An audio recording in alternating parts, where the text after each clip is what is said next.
Scan for SOVI and straight A's only. Let's go! Paired t-tests are essential when analyzing data from the same subjects before and after training, so let us master this quick calculation in under 60 seconds.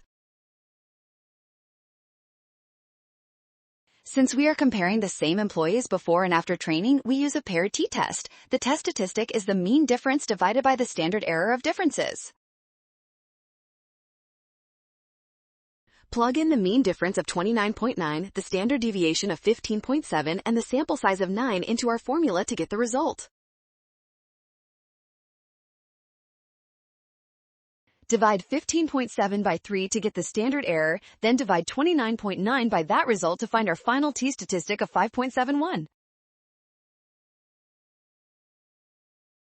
Nailed it! Scan the code, you can learn better with SOVI. Avoid using the wrong sample size and always use the different statistics for paired tests.